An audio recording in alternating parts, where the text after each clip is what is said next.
saludable de Telesur. En esta edición hablaremos sobre los aspectos sociales de la crisis por el nuevo coronavirus.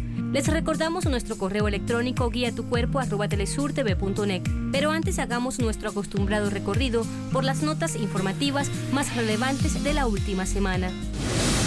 Entre los síntomas del coronavirus está la tos seca, dolor de cabeza y fiebre alta. El virus afecta al sistema respiratorio. Sin embargo, científicos indican que en la piel de algunas víctimas han aparecido moretones y lesiones en la zona de los pies, por lo que se estudia esta variable como un posible nuevo síntoma en los pacientes con coronavirus. Además, en la piel han encontrado que algunos pacientes presentan lesiones parecidas a moretones, lo cual también podría atribuirse a este aumento de la coagulación ocasionado por el virus. Y se sabe que hasta el 20% de los pacientes que padecen COVID-19 pueden presentar manifestaciones cutáneas de diferentes tipos, pero hay una en concreto que son unas lesiones similares a las permiosis habituales, que estas lesiones son en principio autolimitadas y benignas y que no tienen una especial importancia en los pacientes. Se caracterizan por lesiones eritematosas, rojas, a veces violáceas, en ocasiones purpúricas que no desaparecen a la vitropresión y que se distribuyen en las zonas más distales del cuerpo, sobre todo en la punta de los dedos, tanto de las manos como de los pies. La mayoría de las ocasiones son asintomáticas, pero en función de cada caso pueden dar sensación de dolor, picazón o un poco de ardor.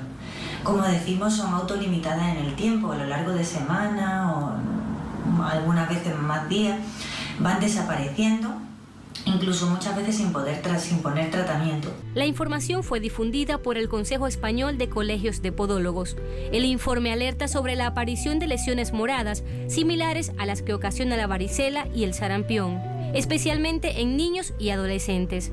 Debido a la aparición de este posible síntoma, dermatólogos de diferentes centros de salud en el país están liderando el estudio COVID Skin, que traducido significa piel comida, para clasificar las lesiones detectadas en los pacientes con COVID-19. En África, Uganda lucha por reducir las muertes relacionadas con la malaria. Por los momentos, no se ha registrado ninguna muerte por coronavirus. Sin embargo, la malaria ha cobrado la muerte de al menos 16 personas, según reportó el Ministerio de Salud de esta región. Make sure that while we keep distance in where we sleep under the bed nets. That when we have fever, we go to the health services to get checked, so that malaria does not kill while we are taking care of COVID. Los trabajadores de la salud rocían insecticidas en los lugares públicos, tomando en cuenta que en los arbustos cubiertos de vegetación son lugares de reproducción para los mosquitos que causan la malaria. Por lo tanto, las autoridades están en la continua labor de mantener a salvo a las personas para que no se infecten por las picaduras. Por ello, toman la decisión de promover métodos preventivos, rociando insecticidas y repartiendo mosquiteros para reducir la carga de la malaria durante la pandemia de COVID-19. El personal de salud mantiene las acciones de protesta en diferentes hospitales y clínicas. Denuncian que no cuentan con los implementos necesarios para afrontar la pandemia de la COVID-19. Estamos haciendo un plantón para exigir elementos de bioseguridad. No es posible que las instituciones nos mantengan diciéndonos que debemos tener un tapabocas por 14 horas, por 24 horas, por todo el tiempo. Pues un tapabocas se deteriora. No es posible que nos digan a nosotros que tenemos que utilizar bolsas plásticas para ponernos en los pies para proteger, para hacer que haga parte de nuestra protección. Eso es lo que nosotros les estamos exigiendo al gobierno, que nos protejan a nosotros. Los trabajadores de la salud además exigen que se acabe la tercerización laboral, que afecta su situación económica y profesional. Nuestra situación actual, que es lo que venimos planteando desde hace mucho tiempo, tercerización laboral. En este momento no hay contratos a términos indefinidos, el personal no está en la planta hospitalaria, sino está siendo tercerizado por medio de las OPS. No tenemos contratos dignos, no hay una remuneración acorde a las exigencias de esta labor. Exigirle a la ARL. Según el gobierno, las aseguradoras de riesgos laborales son las encargadas de suministrar los equipos de protección al personal de salud, pero para los trabajadores deberían ser los empleadores los que proporcionen estos insumos, situación que genera un limbo institucional. La idea no es que nosotros tengamos que andar mendigando pues a las instituciones, venga, es que tiene que darme, venga, es que usted me tiene que dar, venga, es que usted tiene que hacerme esto, venga, usted me tiene que hacer lo otro. No, esa no es la idea. La idea es que se apersone tanto el gobierno como las entidades que nos aseguran a nosotros nuestra bioseguridad. En este escenario, médicos y personal de salud siguen contagiados de COVID-19. Ya son 5 individuos del personal de salud fallecidos por esta enfermedad, 2 en Bogotá y 3 en la capital del Valle del Cauca, Cali. Hernán Darío Tovar, Telesur, Bogotá, Colombia. En Argentina, posterior al gobierno de Mauricio Macri, el porcentaje de personas en pobreza extrema alcanza a 1/3 de la población. Por ello, miles de personas se encuentran en situación de calle y no cuentan con una casa donde protegerse de la crisis sanitaria producto del nuevo coronavirus. Nosotros lo que le tenemos el miedo es al hambre. Después lo demás, el coronavirus y todo lo demás, no. En vista de que los refugios están saturados, algunos duermen a las puertas de los bancos y comercios cerrados en las calles de Buenos Aires. Denuncian además la violencia por parte de los cuerpos de seguridad para sacarlos de sus refugios improvisados. No hay nadie para pedirle ni nada, la gente tiene miedo, no se te quiere acercar, salimos y bueno, revisamos los tachos de basura, lo que encontramos para comer, qué sé yo, comida cocinada, carne, por ahí hay comida en mal estado. Ayer por lo menos comimos fiambre que estaba en mal estado, que estaba hediondo. En este país, la lucha contra el coronavirus ha dependido exclusivamente de las acciones del gobierno argentino, quien dictó un confinamiento obligatorio y que adelanta el traslado de las personas sin hogar a otros centros de contención como polideportivos. En Río de Janeiro, los residentes de la favela Morro de Babilônia desinfectaron ellos mismos las calles de sus barrios. A gente está usando tudo conforme manda a lei, né? Luva, bota, máscara, e a gente tem que avançar. A favela não precisa ficar esperando o governo, porque o governo vai esperar morrer muita gente nas favelas para depois começar a agir. Então a gente vai começar antes, fazer o preventivo. Ante las denuncias por falta de iniciativas públicas para los sectores de pocos recursos para combatir la epidemia del coronavirus, los habitantes piden donaciones para la limpieza y el mantenimiento de las calles de las favelas. A gente não tem apoio nenhum do governo, de nenhuma empresa, e a gente está fazendo por conta própria, pedindo doação dos amigos aí y colaboradores para a gente continuar con esa idea, ¿no? La limpieza y el mantenimiento de los espacios es garantizado por los vecinos, quienes se esfuerzan por cumplir las normas exigidas por la OMS y las autoridades sanitarias. Incluso utilizan los trajes de seguridad necesarios para estas labores. Después de este recorrido informativo, hacemos una primera pausa. Al regreso hablaremos con César Salazar, especialista de la salud que aboga por una visión integral donde se tomen en cuenta las realidades sociales más relevantes en la crisis por el coronavirus. Ya regresamos.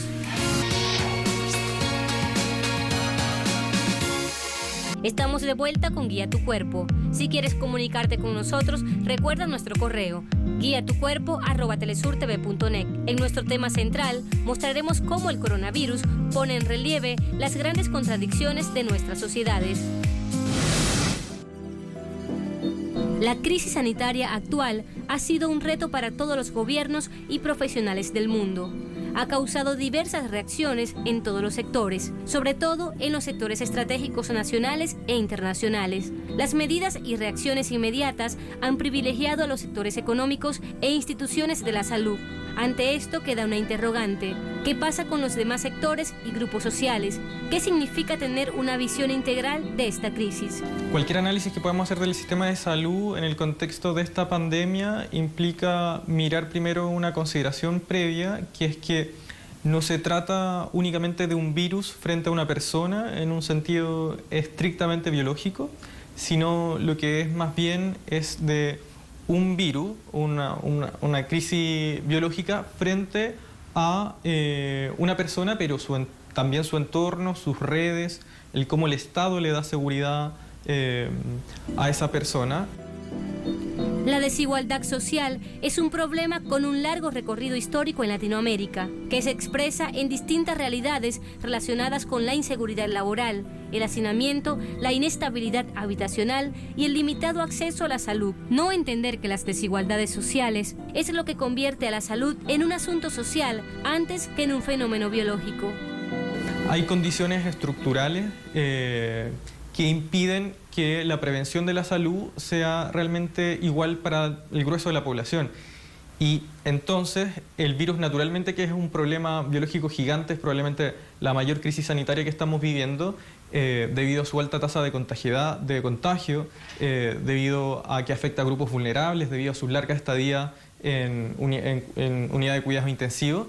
Pero además lo que viene a hacer este virus es a reforzar un problema estructural que veníamos cargando hace muchísimos años en Chile y en Latinoamérica en general, que es el problema de la desigualdad. Esto es muy distinto, para ejemplificar, que el contagiado sea un profesional de la clase alta chilena, como fue la primera ola de contagio que vivimos en el país, a que una persona de la misma edad, igual joven, pero de una comuna periférica, que vive con 5 personas más y por tanto donde las posibilidades de aislamiento sean muy nulas, hace que la prevención de la salud sea muy distinta en esos distintos casos.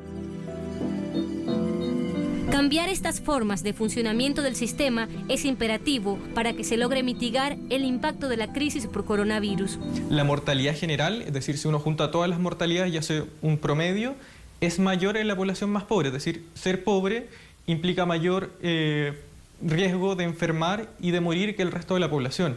Entonces, cualquier análisis que nosotros podamos hacer de cómo los modelos de salud responden a esta crisis en particular tiene que contemplar ese problema estructural con el cual nos pillamos en el contexto del coronavirus. Dentro de las reacciones más alarmantes que han podido tomar algunos gobernantes está la celeridad en retomar la economía sin tomar en consideración las alertas de los especialistas. Entonces, esa concepción económica que pensamos nosotros ha permeado un montón a las decisiones del gobierno. Es tremendamente riesgosa para el grueso de la población, porque en último término, además, y esto es lo que hay detrás del telón de estas frases, es que cuando ellos hablan, cuando el gobierno y cuando estos empresarios hablan de cuidar la economía, lo que están refiriéndose es fundamentalmente a resguardar los intereses económicos y las utilidades de los grupos económicos con mayores ganancias en Chile. Eso es como la primera cosa. Y lo segundo cuestión relevante es que cuando hablan de muertes y que habrá que asumir las muertes, sabemos muy bien que nos están refiriendo particularmente a las muertes de sus familiares, de sus cercanos, de sus redes, de sus socios de empresarios, ni a las grandes autoridades del gobierno, sino que se está refiriendo a las muertes de la población más humilde, la que tiene que vivir de su trabajo. Y ahí me parece que hay una concepción diametralmente distinta respecto a cómo el gobierno ha enfrentado la crisis, que es superponer esta economía de algunos, por la vida de muchos. Y pienso que ahí no solamente hay posiciones sanitarias en términos de criterios científicos de cómo enfrentar la crisis, sino que hay un marco valórico y un marco ideológico radicalmente distinto.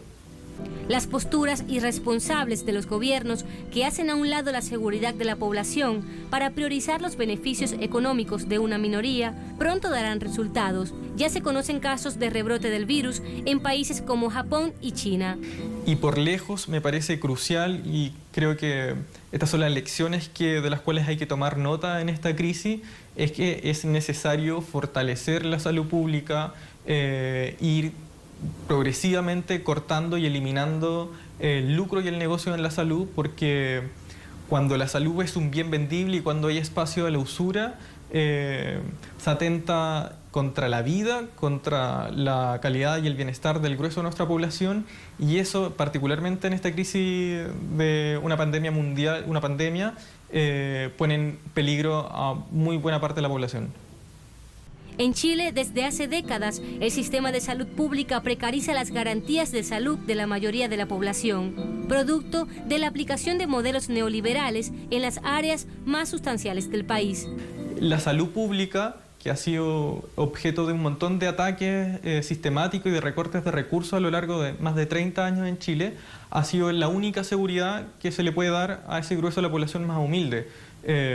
A diferencia del sector privado, que tiene una visión de costos y de la salud muy distinta, entonces en plena crisis nos encontramos que las aseguradoras de salud privada, las ISAPRE, suben el costo de sus planes para sus afiliados en plena crisis, o que se niegan a pagar las licencias médicas por concepto de coronavirus.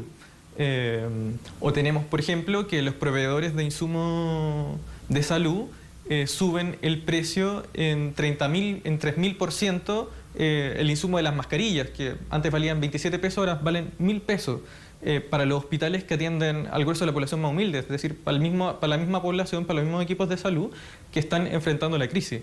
Entonces, hay una valoración, hay una concepción de la salud que en Chile hace mucho rato ya no es como un derecho intransable, sino que es un bien vendible, donde tiene mucho espacio el mercado. La crisis producto del nuevo coronavirus saca a relucir las contradicciones en el seno de las sociedades, pero sobre todo las debilidades de los sistemas de salud, dejando claro la imperante necesidad de tomar en cuenta las diversas realidades sociales y económicas de la población. Una visión interdisciplinaria e integral es necesaria para poder producir mejores resultados en la lucha contra el coronavirus.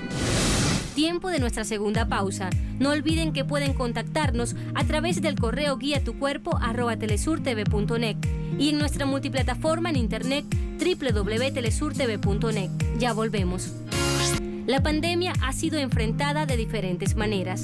Cada gobierno acorde al modelo político que representa. En Venezuela dan pasos para tomar medidas que permitan a los pequeños y a los adultos mayores tener un momento de esparcimiento en las áreas públicas.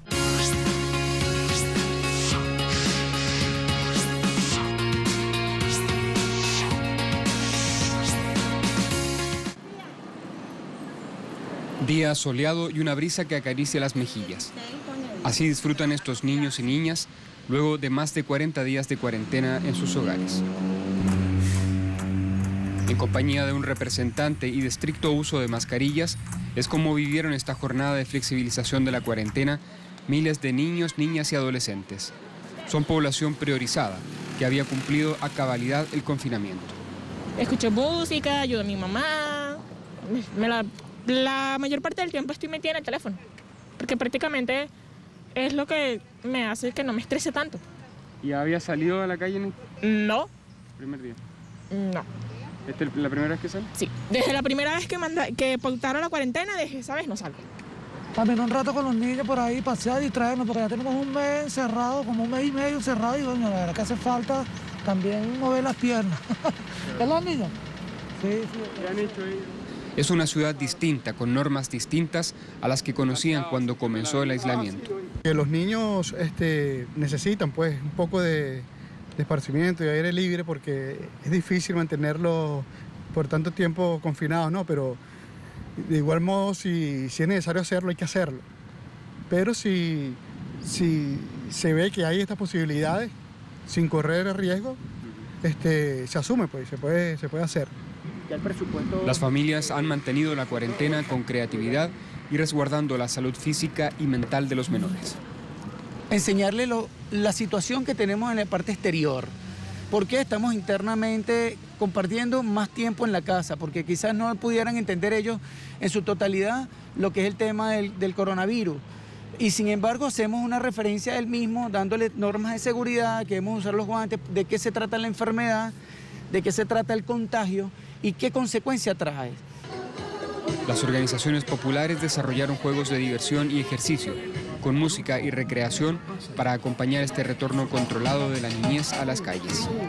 Siempre cuidando a nuestros niños, que son los más pequeños, los más vulnerables, pero también comprendiendo que hace falta el sol, que hace falta la distensión, que hace falta el ejercicio físico para su salud, porque eso también contribuye a su salud. Entonces probablemente esta sea una actividad que se repita próximamente y nosotros como Consejo Comunal estamos prestos a colaborar siempre en ese sentido, a acompañar a nuestros vecinos, a nuestras vecinas.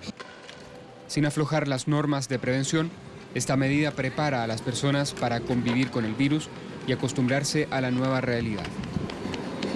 Leonel Retamán Muñoz y Jesús Angulo, Telesur Caracas, Venezuela. Hemos llegado al final de Guía tu Cuerpo. Recuerda que puedes contactarnos a través de nuestro correo guiatucuerpo@telesurtv.net. Hasta una próxima oportunidad.